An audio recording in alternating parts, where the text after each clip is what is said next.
Hi, this is ETF.com's Exchange Traded Fridays podcast, a weekly podcast covering developments in the ETF industry.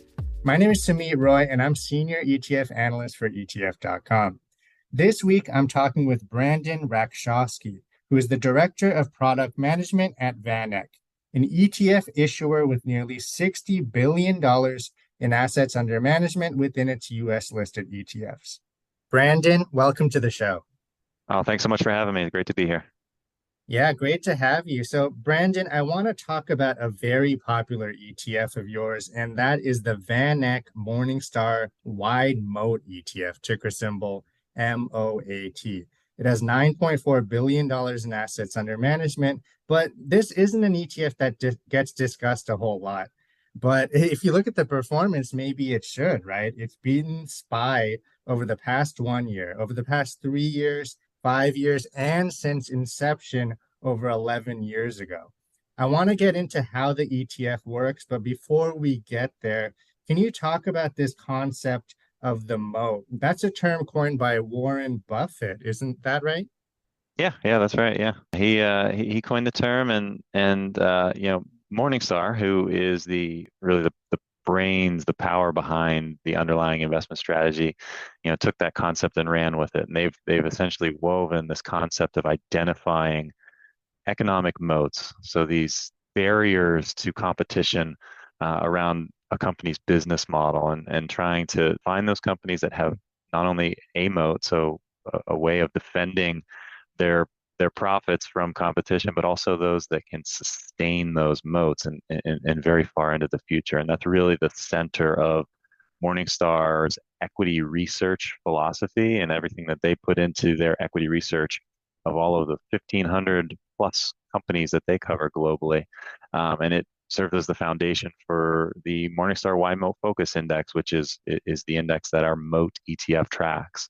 And it's a pretty straightforward concept. If a company is successful and they're becoming profitable, that attracts competition. That's capitalism 101. And those companies that can set themselves apart by creating some sort of advantage over their peers to fend off competition can be set up for success well into the future.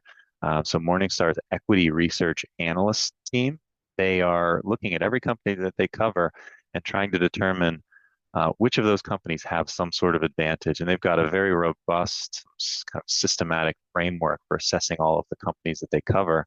And they essentially assign each of those companies a moat rating. And those imply whether or not a company has a competitive advantage, and also how long that Morningstar believes that company can sustain a competitive advantage. So those ratings go from wide to narrow and to none. And that just simply implies the size of a competitive advantage and also the duration and sustainability of that competitive advantage. So a very exclusive list of companies in the US receive the wide moat rating from Morningstar's equity research team. And those are those companies that they believe can sustain their competitive advantage for 20 years or more into the future. So very exclusive a rating from that team. Wow, sounds like a very compelling strategy. Obviously, there's a lot of different types of moats. Can you talk about some of them, Brandon? Maybe network effects I've heard. What else is out there? Yeah, that's right. So Morningstar, as part of this moat research process, has identified 5 different sources of economic moats, and they're all very logical, but they're also hard to establish. So I can walk through those very quickly. First is switching costs. So the first sort of source of moat being switching costs. That's when a company has entrenched themselves, their products or services so much into their customers' business model that it's both costly and time consuming for their customers to switch from one service provider to another. In our everyday life, you can think about banking. For example, to go and close your bank account at one bank and then go have your money transferred to another bank to open a new account can be burdensome. So banks sometimes often benefit from a switching cost source of moat. The second source of moat is intangible assets. That's been a buzzword, I think, in the investing community for quite some time. But really, when a company can can create an intangible asset source of moat. They can create some sort of brand, or they may have been able to obtain a patent in the pharmaceutical industry, and these intangible assets allow them to charge more for their good or service than their competition. Starbucks is a great example of this. With their brand, they're able to charge just a little bit more than any other coffee retailer on the same block. The third source of moats, as identified by Morningstar, is network effect.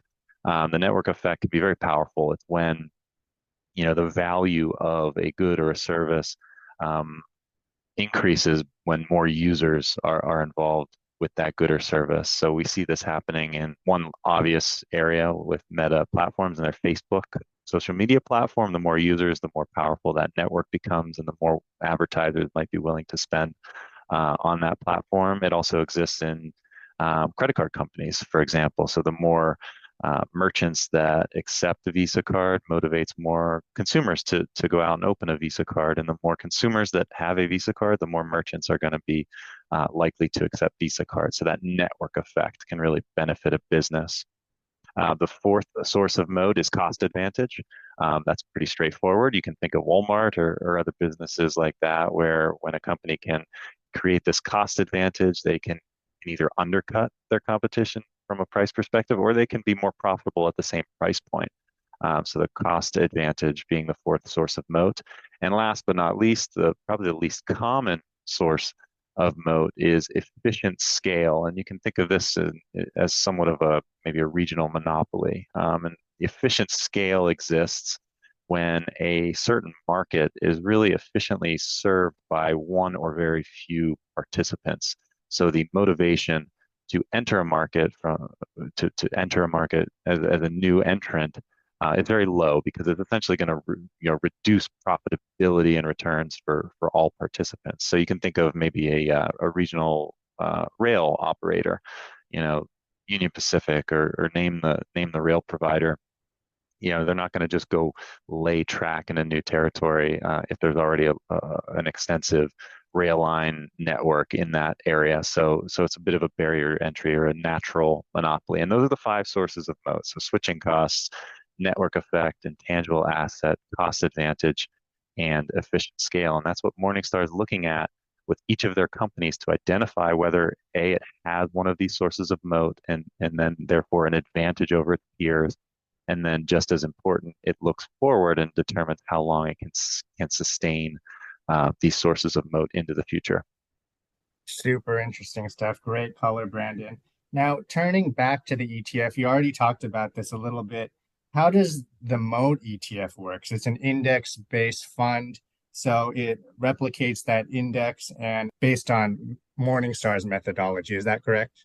Yeah, that's right. So the ETF's tracking the Morningstar Wide Moat Focus Index, and that index is looking at the universe of U.S. companies and selecting from those that Morningstar has assigned a wide moat rating to. So as I said, the most exclusive kind of subset of Morningstar's equity coverage universe. And I think it's important to note here that Morningstar is a large organization. I think most folks listening to this podcast probably have heard of Morningstar. They've got a great research area, funds, mutual funds, ETFs. They've got a great data capability, but they also do have a very extensive and well-accomplished equity research division. And that's really where we're getting all of the underlying equity research that powers our MOAT ETF and its underlying index. So Morningstar's equity research team has over 100 equity research analysts globally, covering 1,500 companies globally.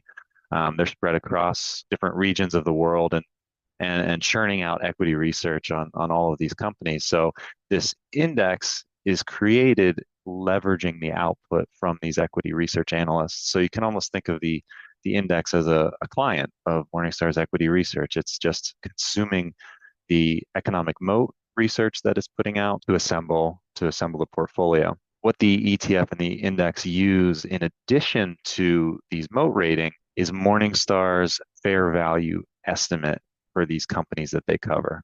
Because logically, if you think about these great companies, high quality companies with sound business models, protected from competition into the future, everyone's going to want to own these types of companies, right? So they very rarely will trade on sale, if you will. So the goal of the index strategy is to leverage both the moat research provided by Morningstar's equity research team, but also leverage their fair value estimate, which is their valuation metric, to allocate to those wide moat companies that are trading at attractive valuations relative to the universe of wide moat companies.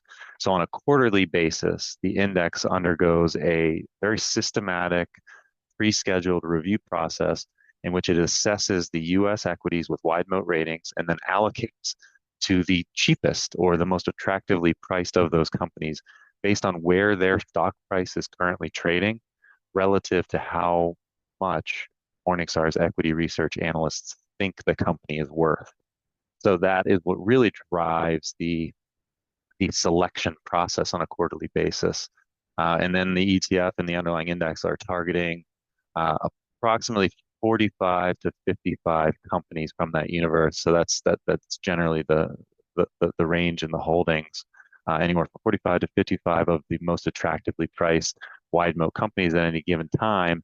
And this combination of targeting these high quality moat rated companies and using valuations to drive the selection process has been this winning formula that's really driven some of the success of this ETF over the last 10 plus years. And then it's not to mention the underlying index has been live since 2007. So we're not talking about this, you know, a back tested strategy that's kind of been reverse engineered to work historically. It's proven itself in real time. Brandon, I'm glad you mentioned valuation because I did notice that NVIDIA currently isn't included in Moat's portfolio. To some people, that might actually be a surprise, right? Because obviously, NVIDIA is a leader when it comes to designing the chips that power AI applications. Why isn't that a holding in the ETF?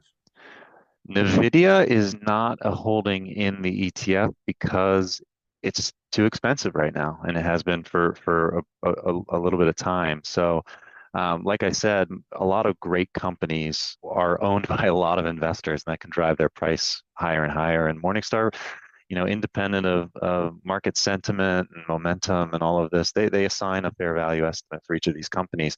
And because of the systematic rules-based way that this index is constructed, if a company is overvalued, it's most likely not going to be added to the index. So you saw that with NVIDIA for a good portion of its recent history. The last 10 years or so, NVIDIA was generally not in the index. However, in 2022, as a lot of growth-oriented companies were struggling through, the inflationary environment and then the subsequent Fed action that raised rates, NVIDIA actually did flash a little bit of a valuation opportunity, and it was added to the portfolio in September of 2022.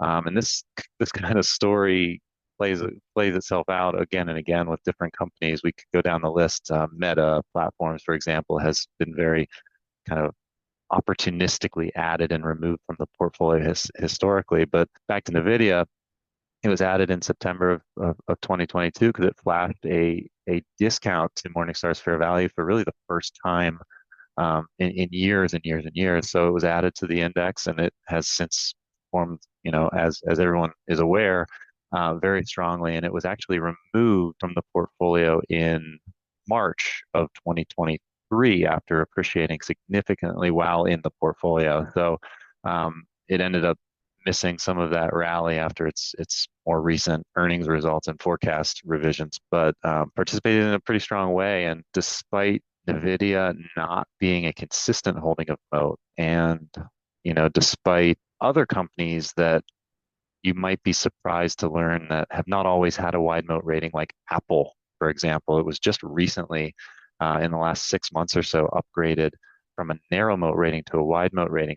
The Moat ETF won't hold many of those big mega cap tech companies that we're all used to hearing about that drive market returns. It will be underweight or simply not allocated to some of those companies. And the performance of the strategy is in many ways, despite that underweight, as opposed to a beneficiary of its exposure to some of those really high flying companies we've seen over the last 10 years or so.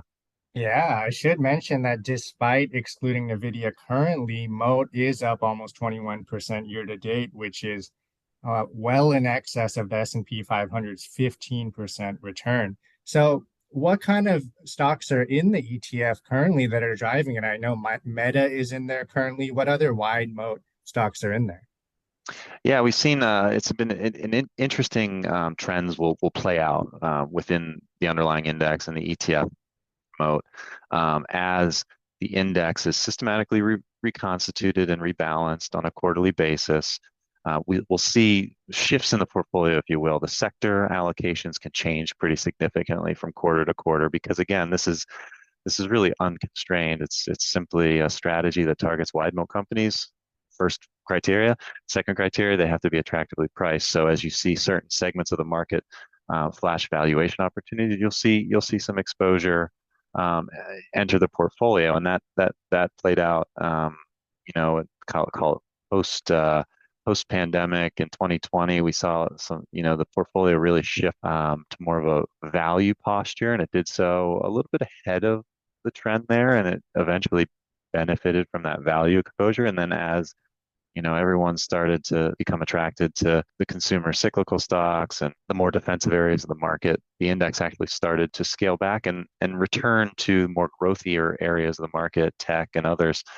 Started to see more prominence in the portfolio throughout 2022 as that sector became, beaten down, if you will. And now we're starting to see kind of a reversal of all of that. We're seeing some of those growth names, some of the profits being taken in some of these companies.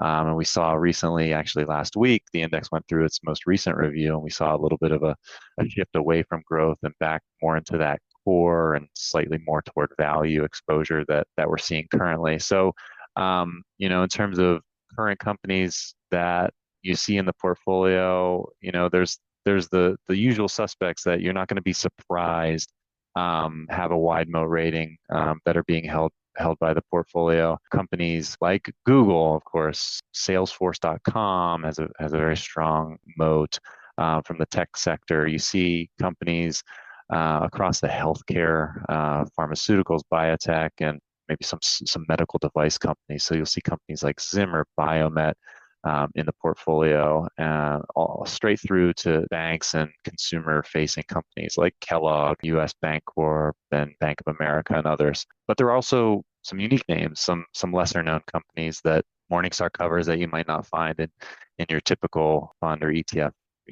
A lot of chip companies that are not actual chip manufacturers, but are involved in the manufacturing process. So quality and control companies that are part of that semiconductor ecosystem straight down the line. So a lot of interesting names. I encourage you to check out the holdings of Moat because it is a heavily followed ETF in terms of what's being held by the ETF and when. So we do get a lot of traction around these quarterly repositionings to see where the valuation opportunities are at any given time. That's great. So, Brandon, I know Moat isn't your only ETF focused on investing in companies with competitive advantages. Can you talk about some of the other ETFs in your lineup?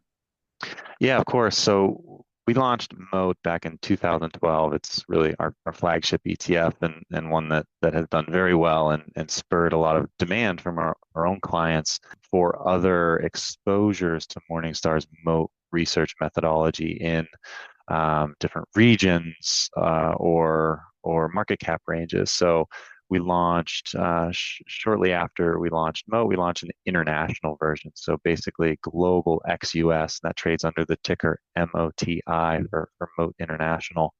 And that's been very successful this year, in addition to the success we've seen with new investment and returns from our flagship Moat ETF, MOTI, our international offering, has also been very popular. And then one other ETF that we're very excited about here at VanEck is our small and mid cap version trading under the ticker SMOT.